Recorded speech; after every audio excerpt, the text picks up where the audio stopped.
contar história, porque a gente sabe que todas as vezes que a gente contou essa história, trabalhou com essa história, é um material que eu uso há muitos anos como ferramenta de trabalho, utilizando aí recursos para orientar as pessoas, para auxiliar as pessoas.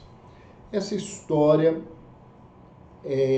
foi escrita por uma escritora brasileira chamada Silvia Ortoff. Esse livrinho foi lançado em 1981 e em 1983 essa autora ganhou o Prêmio Jabuti da literatura brasileira pelas suas obras e o título é o título que nós colocamos na live. Chama-se Mudanças no Galinheiro, Mudam as Coisas por Inteiro. O sol estava resfriado e tinha tomado uma aspirina. Mesmo assim, o nariz continuava a pingar, muito roxo rosado, que é a cor do nariz do sol quando ele está resfriado.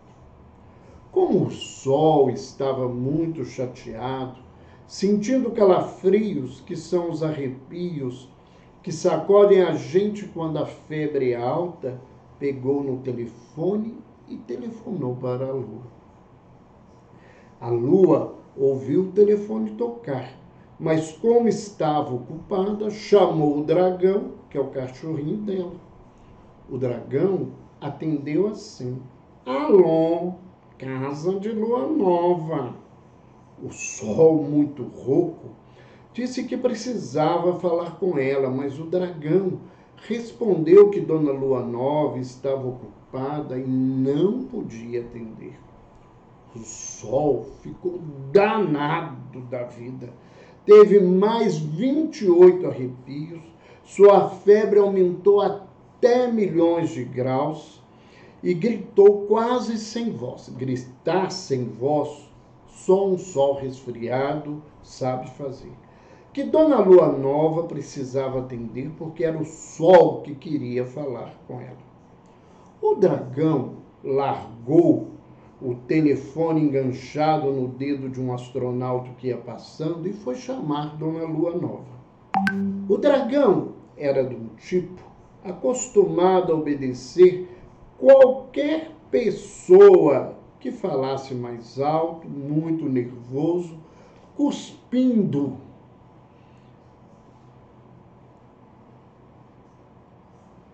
fumaça que ele não gostava, mas ele fazia. Ele não achava interessante inspirar fogo, inspirar fumaça, mas como todo mundo dizia que dragão fazia isso, ele também resolveu fazer. O dragão, falou com Dona Lua Nova e Dona Lua Nova foi atender furiosa. Alô, quem fala? É Dona Lua Nova, seu sol idiota. Manda chamar e depois fica perguntando quem é? É que eu estou rouco e não escuto direito, respondeu o sol. Dona Lua ficou ainda mais furiosa com a resposta e falou: diga logo qual a sua pressa, o seu assunto, eu estou muito ocupada. Fazendo o quê? Perguntou o sol. Lendo jornal no banheiro e fazendo o que não é da sua conta, respondeu Dona Lua Nova. É que estou com gripe, muito doente, estou com febre, muito alta, tomei aspirina e não adiantou. Deitei, me cobri, não adiantou. De modo que hoje não vou poder trabalhar. Estou avisando, talvez a senhora possa dar um jeito. Quer dizer que hoje não vai ter dia? Espirrou o sol. Quer dizer que o pessoal da Terra vai ter 2 noites seguidas, sem um dia no meio? O espirro foi tão forte que desligou o telefone. Dona Lua ficou nervosíssima. Correu para o banheiro, acabou de fazer o que tinha interrompido. Cocô de lua é cor de prata, muito chique. Dobrou o jornal que estava lendo, tomou um chuveiro, vestiu um vestido de cauda e gritou para o dragão: Jeremias! Esqueci de dizer que o dragão se chamava Severino, mas a lua, só de implicância, mudou o nome dele. O dragão nem reclamou, porque aceitava as coisas com muita mansidão. Senhora, respondeu Severino, que era dragão e que atendia pelo nome de Jeremias. Apronta meu café que vou ter que sair novamente. O sol está gripado e não pode trabalhar hoje. O dragão trouxe pão, manteiga, geleia de jabuticaba, ovos estrelados e leite da Via Láctea. A lua comeu, tudo virou lua cheia, toda redonda. Pegou a bolsinha e saiu tropeçando nas 3 Marias, que são umas Marias que moram por lá. As 3 Marias ficaram fuxicando assim. Essa dona Lua Nova pensa que é quem? Patati patatá, respondeu a 2ª Maria, que só dizia isso. A 3ª Maria, essa fuxicou pior. Simplesmente não comentou coisa alguma, mas lançou um olhar cheio de fuxicos e de intenções, um olhar terrível. Quando a lua cheia apareceu novamente no céu, foi um espanto. O leiteiro que entrega leite bem cedinho olhou para o céu e disse: será que isso é sol ou será que isso é lua? Para ser lua, deveria ter havido um sol antes, porque agora são 6 horas da manhã. Para ser sol, é muito parecido com a lua, muito desmaiado da cor. Ficou olhando para cima e nem reparou que derramou o leite todo.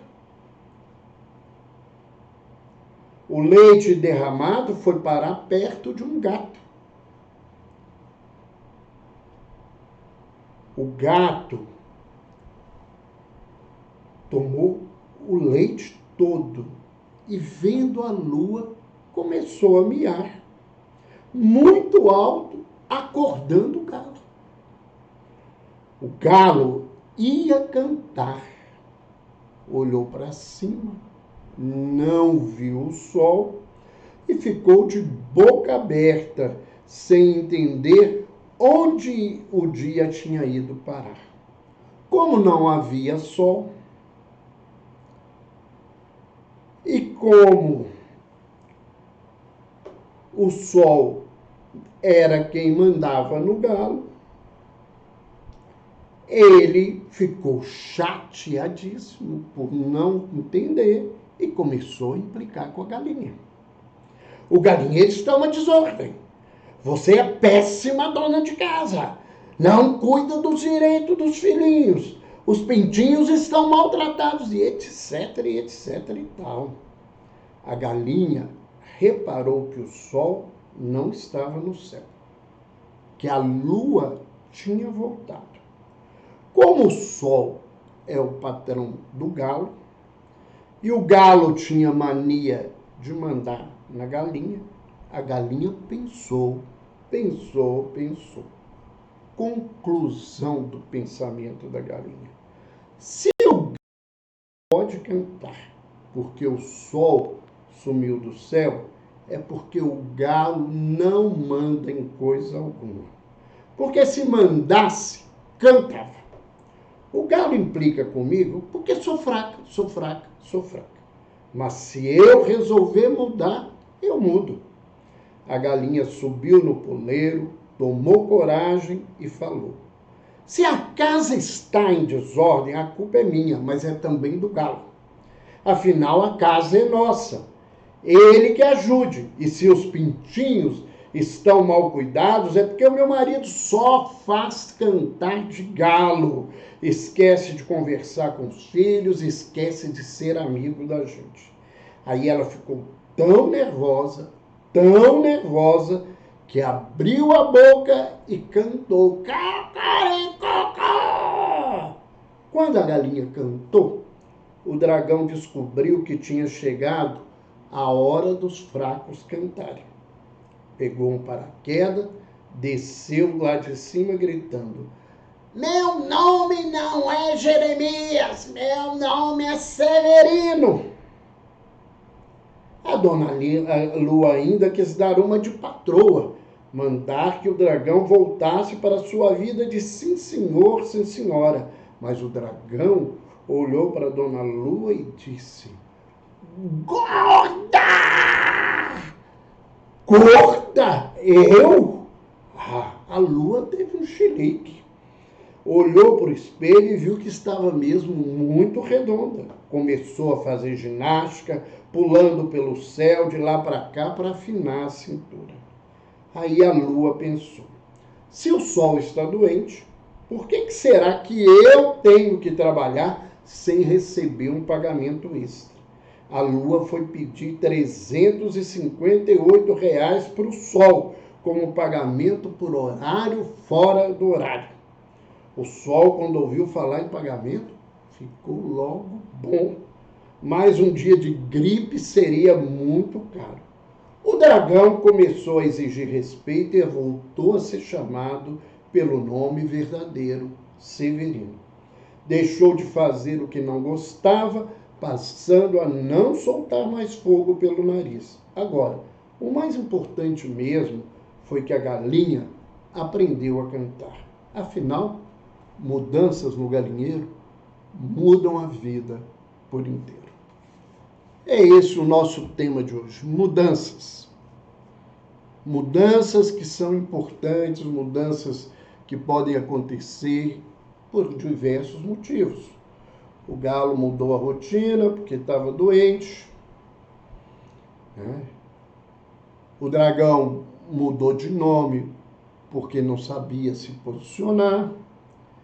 A galinha, a lua mudou de caminho, acostumada a achar que era dona de tudo, que sabia resolver tudo, né? O leiteiro perdeu as suas coisas, mudou o seu dia pelo espanto. O galo mudou a sua rotina porque a rotina da vida mudou. A galinha mudou porque ela refletiu e percebeu que a vida podia ser diferente. Que as coisas que aparentemente são, não são. E a partir do momento em que ela soube reivindicar, ela soube se colocar, né? Não só ela mudou, né? Mas ela mudou a partir dos seus atos muita coisa na vida, e é assim na vida. É as nossas mudanças particulares é que mudam a vida, é que mudam as coisas. Então nós vamos falar sobre as mudanças e entender aonde que a gente está, né? As histórias, elas estão aí para a gente pensar o que a gente será, o que seria, o que gostaria de ser, né? O que está sendo mesmo sem gostar. Será que nós somos um sol, que qualquer coisa não caminha? Será que nós somos um dragão que não se respeita? Uma galinha que é maltratada, um galo que acha que canta de galo e qualquer coisa muda o caminho dele? né? E como fazer as mudanças? Como caminhar com isso? Mudar não é uma coisa simples, mudar não é uma coisa de toda hora, mudar não é aquilo que a gente consegue fazer hoje, nesse momento, desse instante, em toda a nossa caminhada. Né? Então, nós temos que entender o tempo todo da vida que nós estamos aqui na caminhada, né, para melhorar, para sermos melhores dentro da nossa caminhada, porque esse é o objetivo da vida. Não melhor que o outro, mas melhor do que nós mesmos no dia de ontem e amanhã em relação ao dia de hoje. E as mudanças, né? Fazer mudança é fazer alterações, né?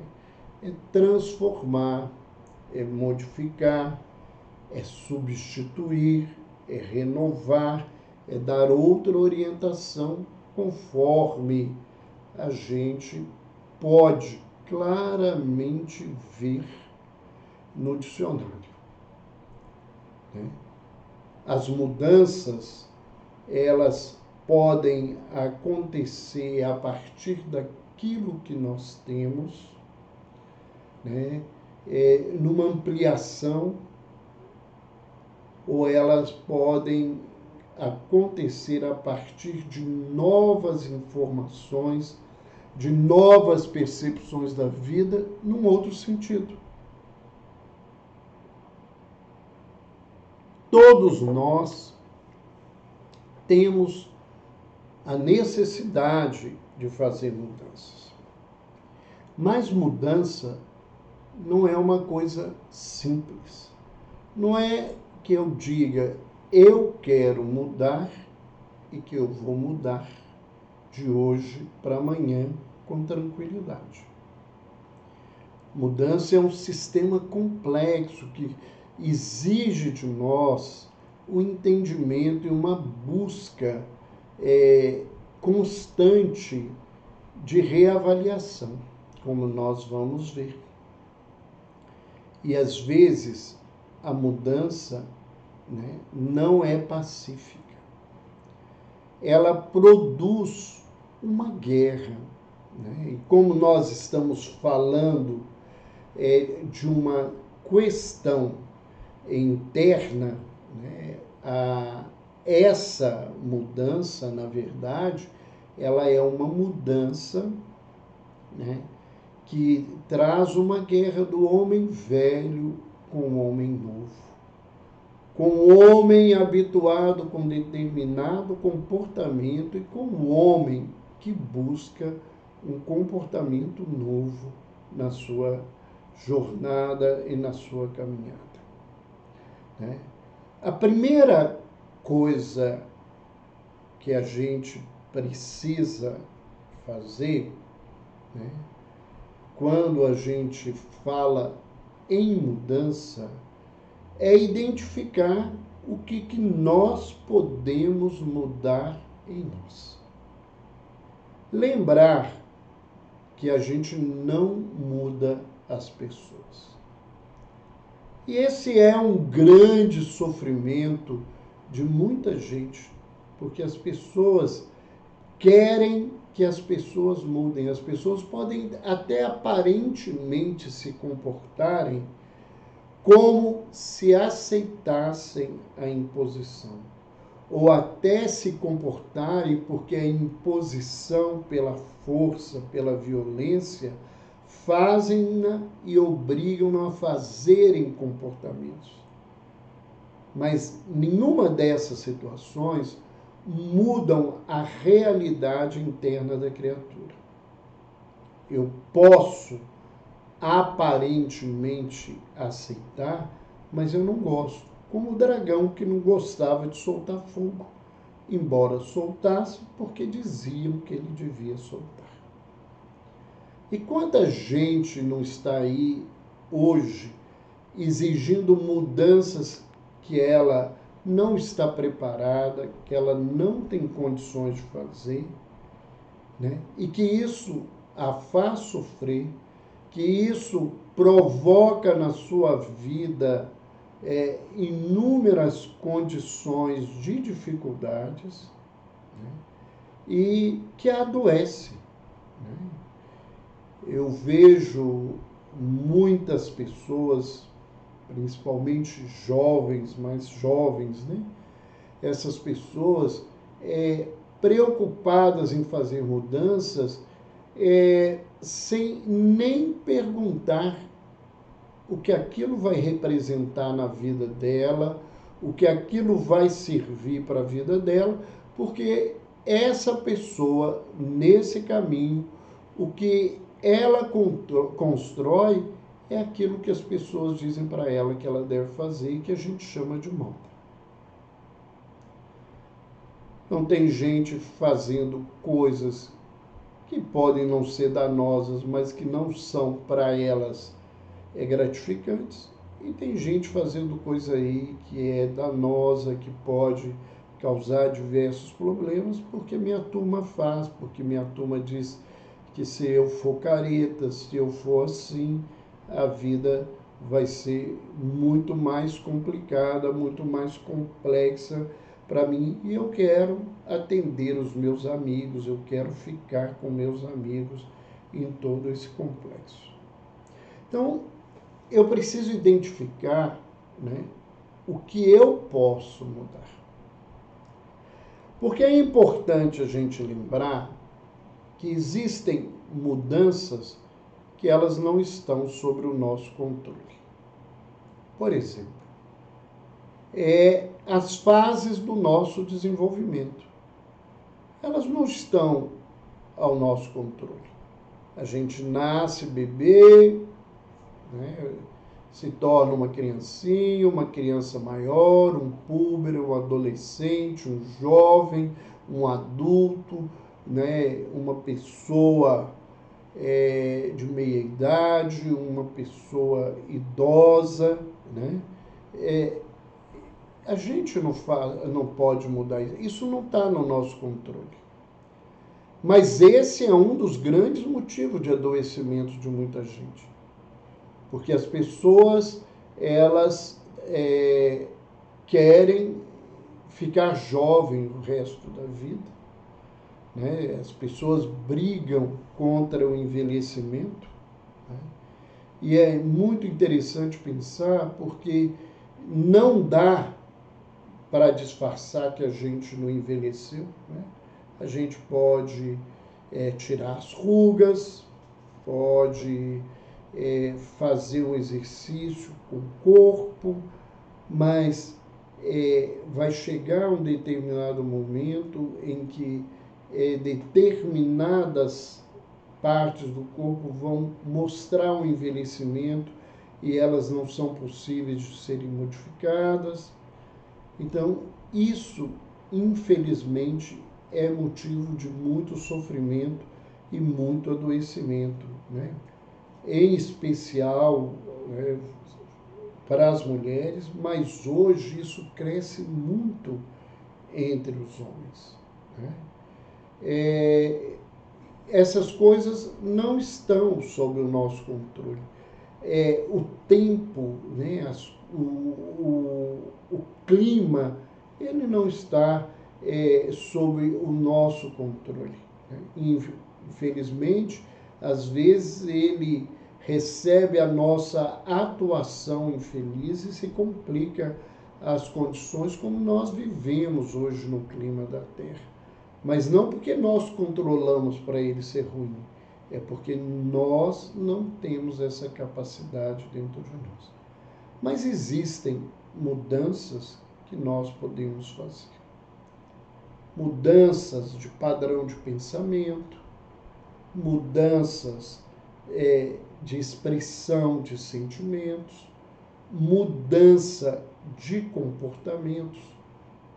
Tudo isso a gente pode mudar. Os estudiosos, né, da psicologia, no campo, né, da observação da mudança, trazem, né, que a mudança ela tem 6 fases. Eu já até falei em algum momento aí para trás nas lives um pouco sobre essas fases de mudança na vida. Mas é importante que a gente pense nelas para refletir, né? Eu gostaria de lembrar que nós vamos deixar um tempinho aqui mais à frente para responder questões. Quem quiser colocar as questões aí no chat, nós vamos responder perguntas sobre o tema que nós estamos falando. Essas fases, né, elas são 6. A primeira fase é a chamada fase da pré-contemplação. Nessa fase, a gente não está interessado em mudança. Mais do que isso, muita gente nem se vê necessitado de mudança.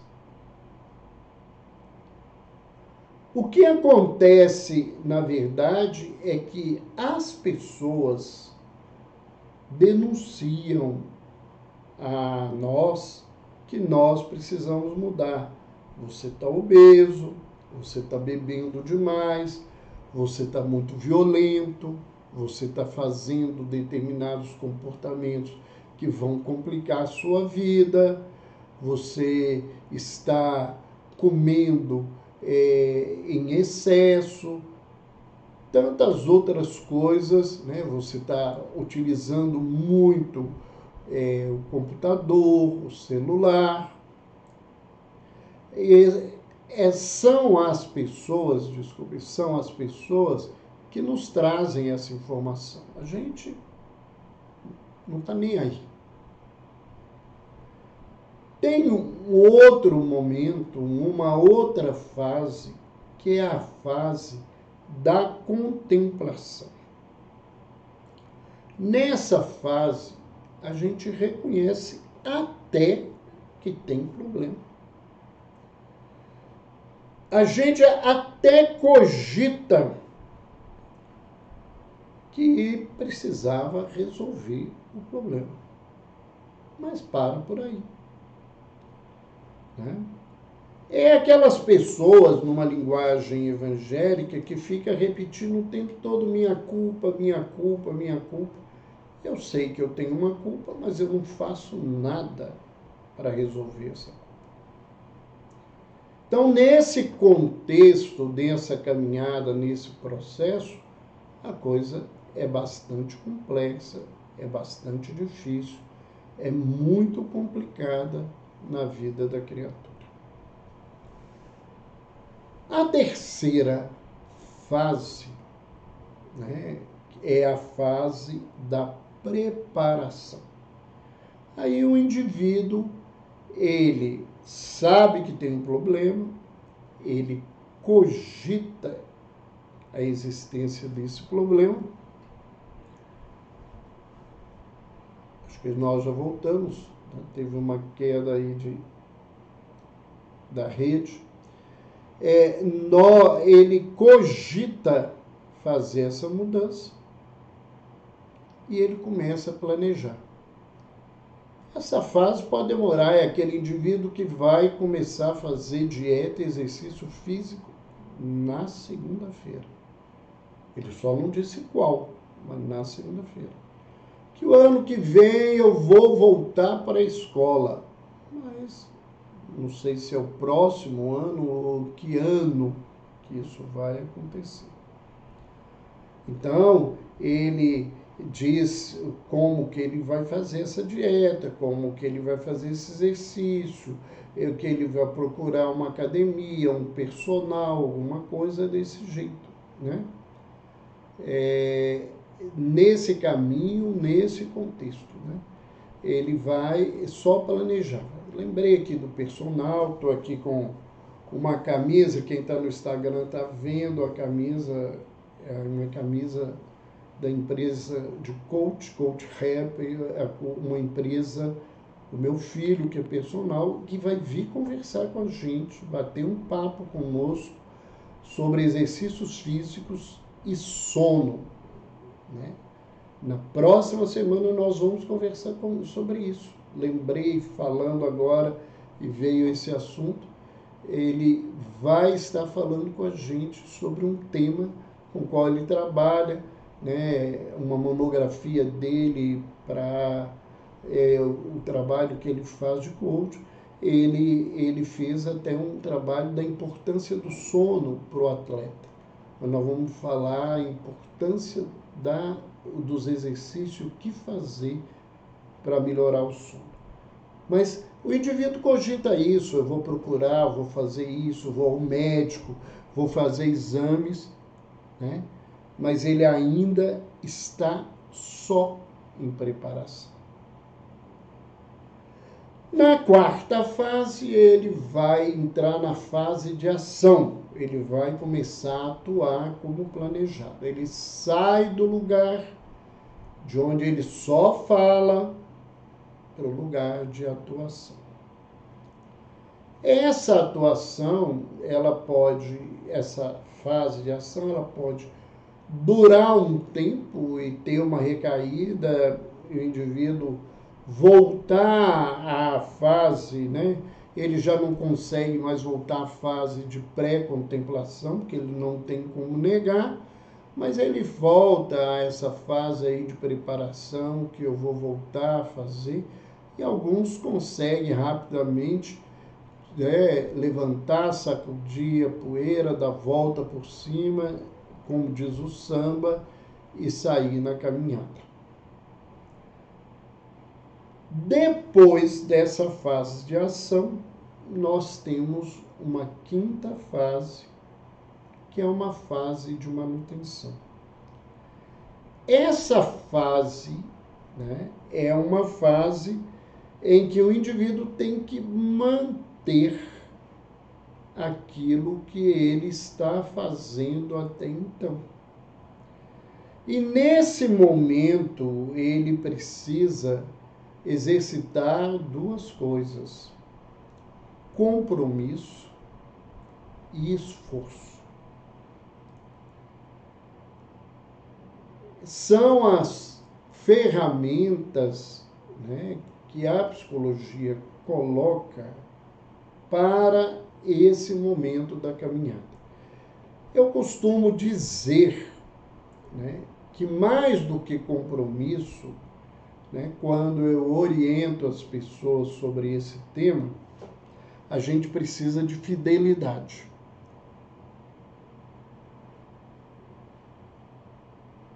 Não basta eu ter um compromisso, né, eu tenho que ser fiel a ele. Eu tenho que fazer dele a minha cartilha de fé naquele sentido. Nós não estamos falando aqui de fé religiosa, mas fé dentro dessa competência, dessa capacidade que o indivíduo pode buscar na sua vida. E depois ele entra numa nova fase, que é a fase, né, aonde ele conclui, né, ele consegue chegar ao objetivo de mudança, né, e certamente, e em breve tempo, ele vai começar outros níveis de mudança na vida dele, porque é esse o caminho, é essa busca, é esse o contexto que nós precisamos nesse sentido. Tudo isso parece muito simples, mas mudar não é simples. Qualquer um de nós que temos aqui algum tipo de vício, algum tipo de mau hábito, e que lutamos para essa mudança, sabemos que chegar numa fase, né, de conclusão, às vezes, gasta uma vida. E determinados contextos, né, a fase de manutenção, ela vai acompanhar o indivíduo até o túmulo.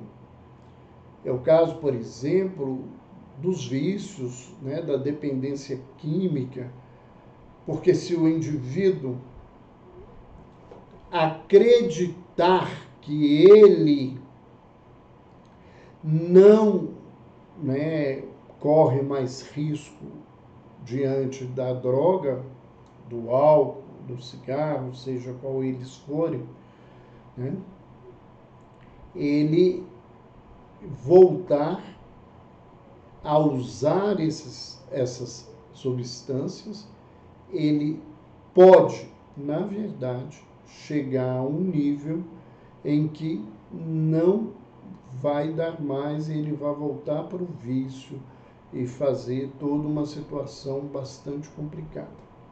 Eu me lembro de uma pessoa que eu acompanhei, né, que ficou em abstinência de álcool 35 anos e um dia achou que ele podia voltar a beber.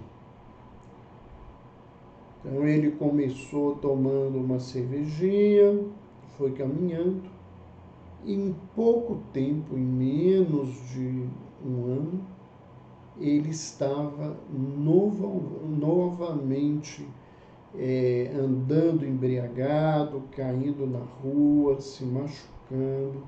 Então, não é uma coisa fácil, não é uma coisa simples.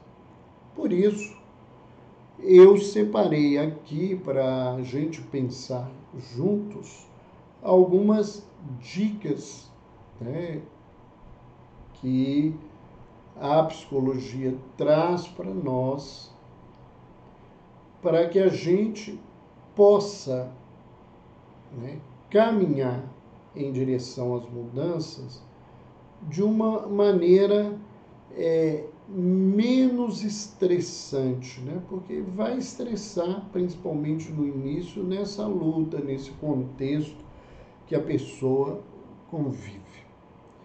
A primeira coisa que a gente vê, né, é a autorreavaliação, né? Então, é importante, quando a gente se propõe a um processo de mudança, ver os prós, os contras, as questões emocionais, as questões racionais. E aqui nesse contexto, a gente vai lembrar de buscar aquilo que pode nos dar sustentação, né?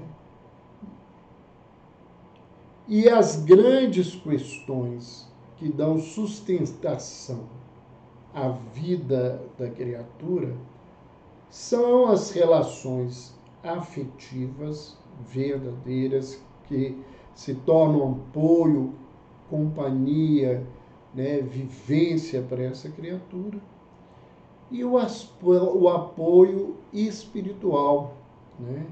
Uma crença, uma busca no transcendente, que faz com que essa criatura ela consiga encontrar em algo que ela chame como ela quer e da maneira que ela queira, né? Porque o importante é que ela se conecte com isso para ela poder vencer as suas mudanças, principalmente quando essas mudanças envolvem os nossos maus hábitos.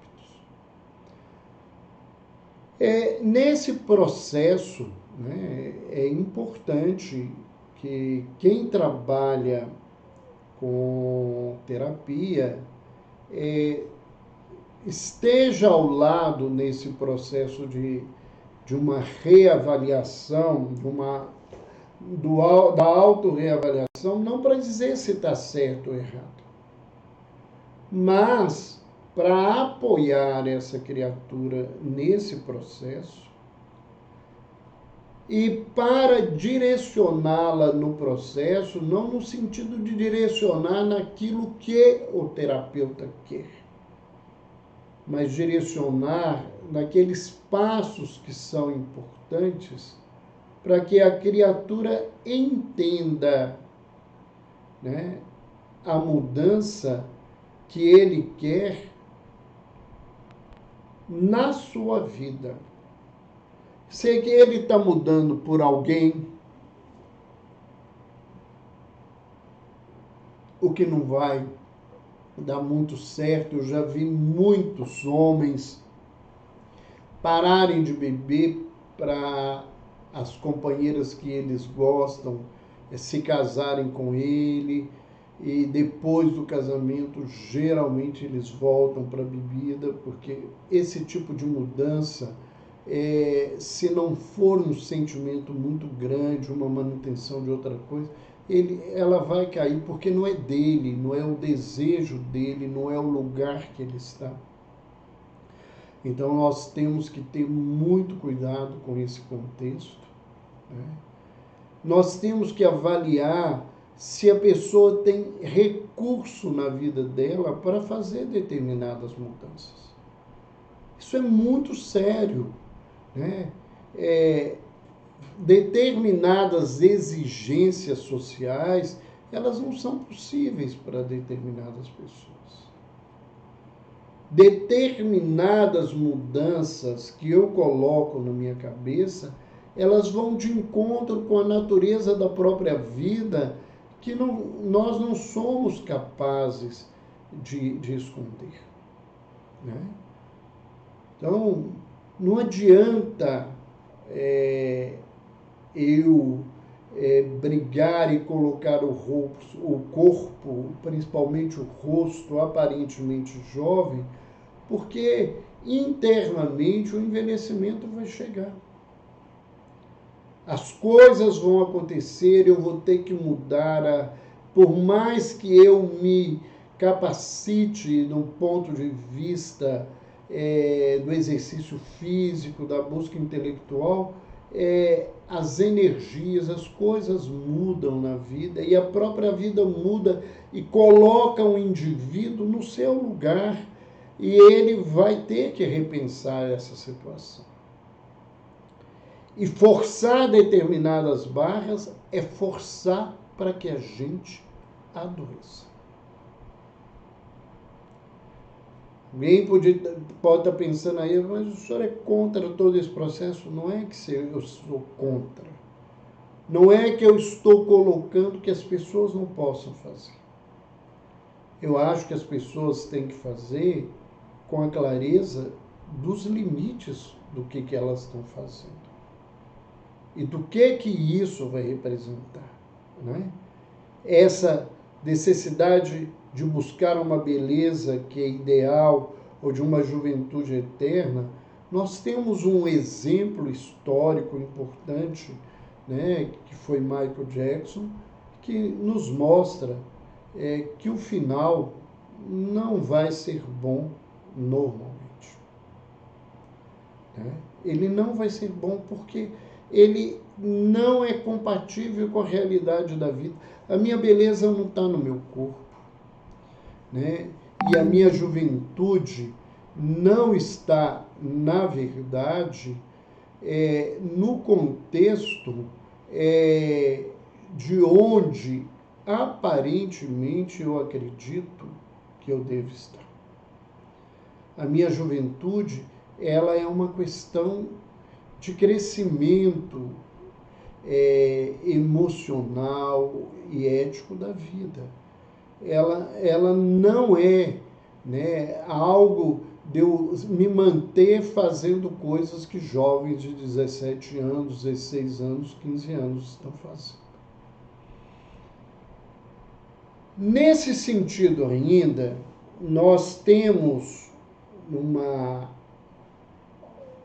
fala da psicologia comportamental cognitiva, que chama de modulação, que é muito interessante no processo de mudança. E o que fala essa modulação? É que a gente deveria dividir esse objetivo, essa meta da nossa vida, que às vezes é uma meta muito grande, em pequenas metas, em mini objetivos, porque isso ajuda a nos motivar e isso ajuda a nos manter no foco das coisas. Um exemplo muito interessante para todos nós,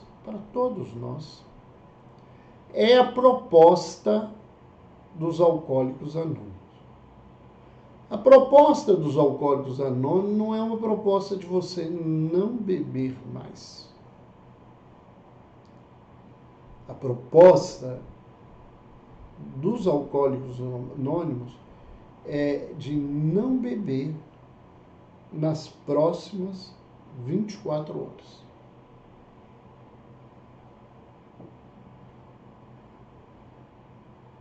E eu vou vencendo metas de 24 horas na vida.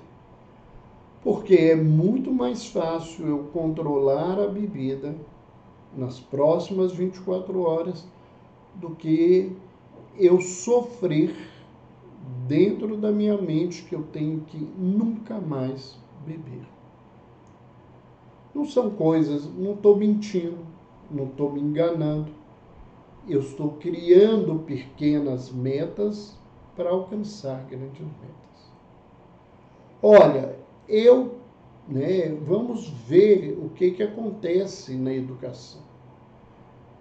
Você tem metas anuais que periodicamente fecham uma outra meta, que é você sai do ensino fundamental, vai para o ensino médio. Cada ano você tem determinadas metas, depois você vai fazer um curso técnico, um curso superior, ele tem determinadas etapas até que você chega ao objetivo final. Então você não entra na escola, no pré-escolar, para ser um universitário. Não é esse o grande objetivo naquele momento. A meta é pequena e à medida em que ela se amplia, você vai conseguindo... Chamador desconhecido. Desculpa. Tem um chamador desconhecido, como diz essa minha moça aqui em Portugal. Já tentei tirar essa notificação o dia inteiro atrás de mim. Nesse contexto e nesse sentido, é que a vida deveria acontecer para você não sofrer para amanhã, daqui 2000 anos, né? É o amanhã de amanhã, não é daqui 2000 anos. O amanhã tão longo, tão distante. A gente deve modular as coisas. Eu primeiro vou fazer assim, a hora que eu vencer essa meta, eu vou vencer essa coisa. Não no sentido, por exemplo, da substância química, né? Porque o pessoal tem um grupo que trabalha com redução de danos, é uma crença, né? Uma abordagem de trabalho. Eu, particularmente, não concordo com essa abordagem. Eu acho que as pessoas precisam parar, porque todo mundo que fica na redução de danos vive de recaída, né?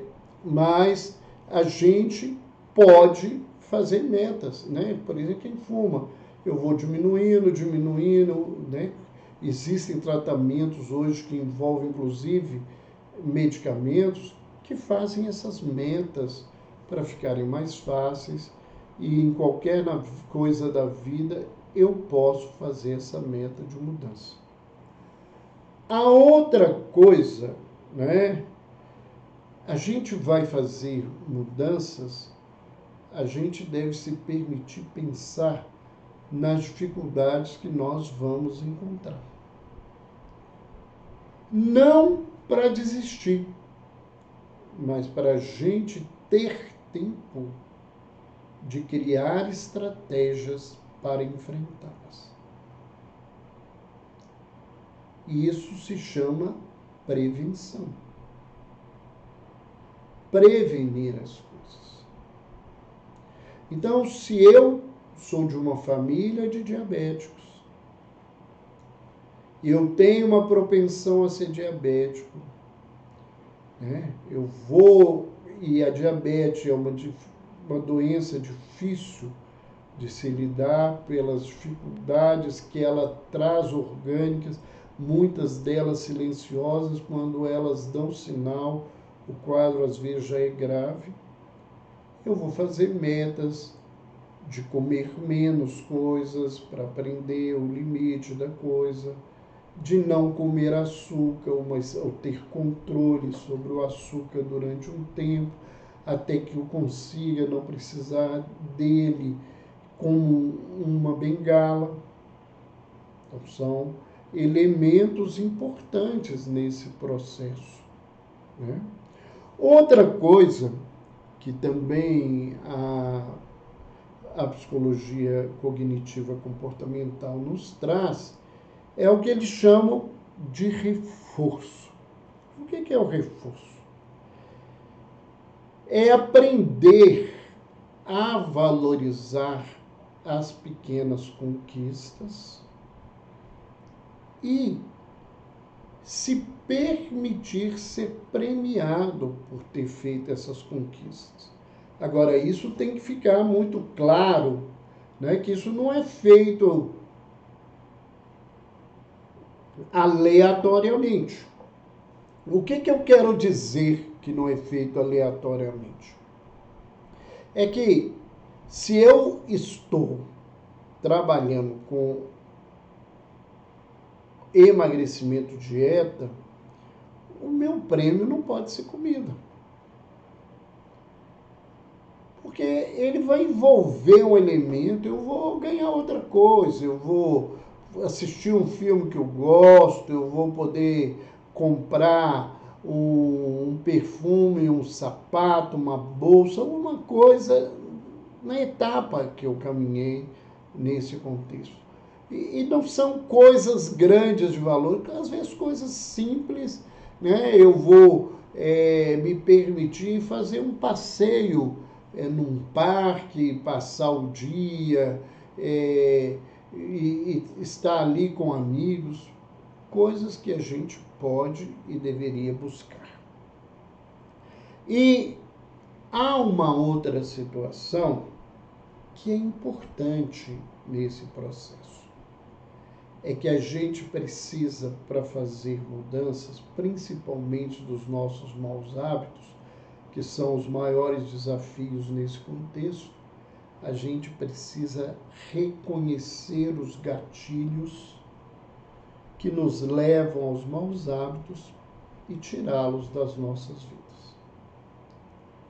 Se o indivíduo quer parar de beber e ele só bebe se ele for para o boteco, se ele não for ao boteco, ele não bebe, o gatilho é o boteco, ele tem que trabalhar para tirar esse gatilho na vida dele, para ele conseguir fazer essa mudança. Se eu estou fazendo dieta e a única coisa que me tira da dieta e me leva novamente à compulsão é chocolate, eu, vou fazer tudo para que eu não tenha que estar em contato com o chocolate, que eu não tenho controle, que eu não tenho capacidade. Então eu tenho compulsão alimentar e a minha compulsão só é desencadeada do chocolate. Eu vou fazer um passeio nas fábricas de chocolate de Gramado. Pensar nesse lugar. Eu tenho tanto lugar no mundo para passear. O próprio Gramado tem tanto lugar bonito naquela região que não precisa ser uma fábrica de chocolate que eu não dou conta de resistir. Estou falando eu não, que o chocolate é uma coisa que eu resisto, né? O gordinho aqui tem problemas mineiros, né? pão de queijo, carninha de porco, torresmo, aí é complicado, né? Teria que sair das Minas Gerais, teria que evitar as cozinheiras excelentes que estão na minha vida. É uma coisa que eu ainda não consegui tirar do gatilho, então eu tenho que ficar vigiando muito e às vezes eu vejo que essa é uma situação complicada nesse jeito, nessa caminhada. Mas esses são passos importantes para nossas mudanças. E como a gente está caminhando aí, antes de fazer as nossas considerações finais, eu queria fazer uma lembrança. As inscrições do nosso curso continuam. A Évila está aí, né? A Évila poderia colocar aí para a gente o número de contato com a Évila, né? A Évila faz parte aí da equipe e a Évila pode nos trazer, né, informações sobre o curso da Anamnese em Saúde e Espiritualidade. Lembrando a todo mundo, aí o telefone, o zap para informações é o 31 998 52 80 31. E quem quiser fazer inscrições, as inscrições são feitas no site andreimoreira.com/Roberto Lúcio. Né? Lembrando que o curso tem 3 aulas gratuitas, aqueles que não as assistiram vão poder assisti-la durante o curso, que estão gravadas. Tem mais 19 aulas gravadas, nós vamos ter 2 lives, né? Dois encontros online ao vivo para conversar, para discutir casos, para tirar dúvidas, para trazer casos que eu trabalhei com espiritualidade, mostrando sobre esse recurso, tanto no atendimento espiritual, doutrinário, quanto no atendimento como profissional, trabalhando como psiquiatra, quanto terapeuta. São tarefas. As lives vão ser no dia 30 de abril e no dia 7 de maio. São 2 sábados pela manhã. A gente fez um monte aí de avaliação. Nós achamos que é um dia melhor, mais fácil para muita gente. E às vezes nós temos alunos que são de fora do Brasil. Tem gente que é do outro lado do mundo, que agora às vezes não estão assistindo a nossa live porque está saindo para trabalhar. Né? Nós temos aí pessoas que, né, nos comunicaram, vão fazer o curso, que estão lá no Japão. Né? Então a gente vê que a situação, então no sábado é muito mais fácil para reorganizar essas coisas. Né? Se for para eles no sábado à noite, é mais fácil de se organizarem. Para a gente, para todo mundo, é uma maneira de se organizar. Eu queria fechar lembrando a história. Né? A gente tem que entender o nosso caminho. A gente tem que entender por que a gente às vezes está parado nas coisas tóxicas da nossa vida. Viver com pessoas tóxicas, viver com situações tóxicas, trabalhar em ambientes tóxicos, trabalhar com pessoas tóxicas. Né? Essas são situações que nos tiram da área de saúde. Né? E nós acreditamos, na verdade, né, que essas mudanças só acontecem quando há esse movimento como o da galinha. Primeiro, de compreender que quem realmente está capacitado para mudar não depende do outro. Como o galo dependia do sol. Né? De entender, né, o que é meu e o que é do outro. Porque o que é do outro eu não posso mudar. né? Ela não poderia mudar o galo para ser um bom pai dos pintinhos, nem um bom companheiro para ela. Mas ela podia mudar de lugar e de postura, e a postura que ela exigiu foi uma postura de respeito, uma postura de entender o que eu não faço e eu preciso mudar, e o que é do outro e que eu não posso fazer. Para que a gente consiga caminhar mais positivamente nesse contexto, né? Entender que as mudanças, elas podem aparentemente, né, acontecerem de forma súbita, mas não são. Elas são construções nas nossas vidas. Algumas vezes eu já escutei pacientes que fizeram terapia comigo dizerem assim: só agora que eu estou fazendo terapia porque eu estou mudando, eu estou tanto tempo aqui e eu não vi nada, né? E, na verdade, o processo terapêutico, ele é um processo de autoconhecimento. E não é em qualquer fase da vida que o indivíduo consegue assumir o autoconhecimento.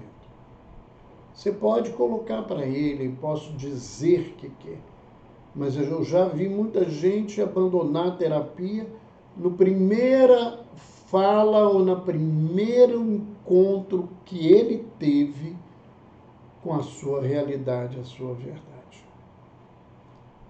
Isso é muito pesado.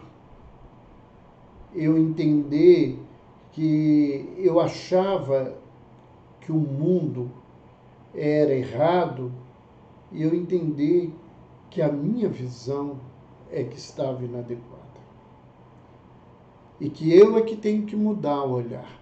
Parece bonito, romântico, mas não é simples.